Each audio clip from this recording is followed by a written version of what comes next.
Aku sedang dalam perjalanan malam dengan kereta api menuju kota tempat ibuku tinggal. Kereta ekonomi malam yang kutumpangi berangkat pukul 23, dan seperti biasa, kursinya keras dan lampu kabinnya redup. Kebanyakan penumpang memilih tidur, dengan hoodie menutup kepala atau selimut tipis membungkus tubuh. Aku duduk di kursi 7B, dekat jendela. Di sebelahku, kursi 7A masih kosong ketika kereta mulai berjalan.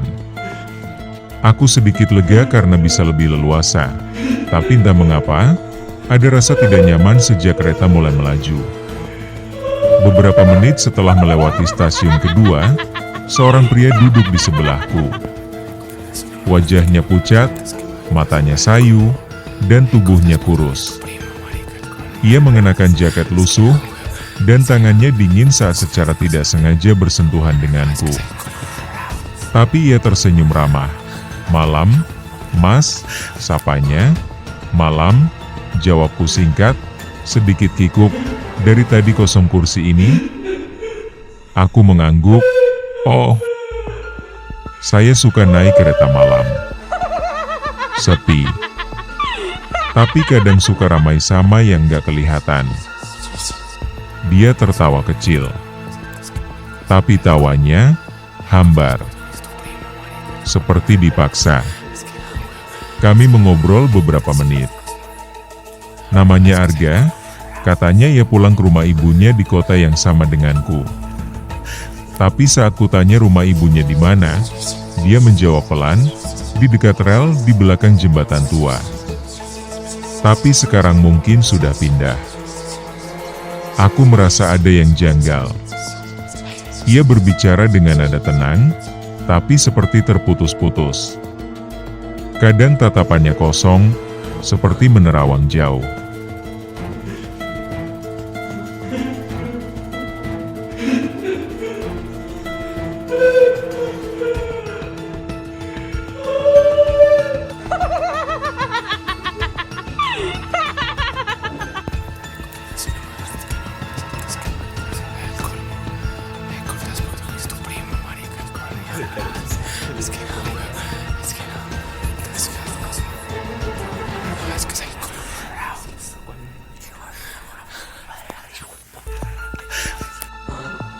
Kadang ia hanya duduk diam, menggenggam tiket lusuh yang mulai pudar tulisannya. Saat kondektur datang untuk memeriksa tiket, aku menyerahkan punyaku.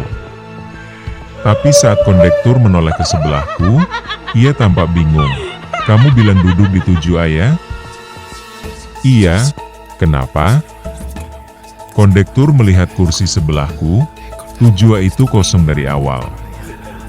Gak ada penumpang dari manifest. Aku menoleh, dan memang kursinya kosong, tidak ada siapa-siapa. Kondektur pergi dengan ekspresi heran. Aku hanya bisa duduk kaku, memutar kepalaku perlahan ke arah jendela, menatap pantulan di sana, dan di pantulan itu, Arga masih duduk di sebelahku, menatapku. Tersenyum tipis, "Kalau kamu turun nanti, jangan nengok ke belakang, ya?" Bisiknya pelan, sebelum akhirnya hilang dalam gelap.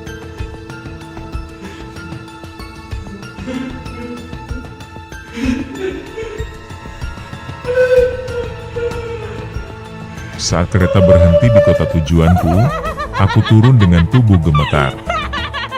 Langkah kakiku cepat, tapi aku ingat ucapannya. Aku nyaris menoleh, rasa ingin tahu itu begitu besar. Tapi entah bagaimana, aku menahan diri. Sampai akhirnya aku keluar dari stasiun dan menghirup udara dingin malam yang begitu berat. Beberapa hari kemudian, aku bercerita pada ibu soal kejadian itu. Ibu terdiam sesaat, lalu masuk ke kamarnya. Ia kembali dengan membawa selembar koran lama. Di bagian pojok berita lokal, Ada artikel kecil, pria tewas tertabrak kereta di jembatan tua, identitas dikenal sebagai Arga, penumpang yang kabarnya sering muncul di kereta malam.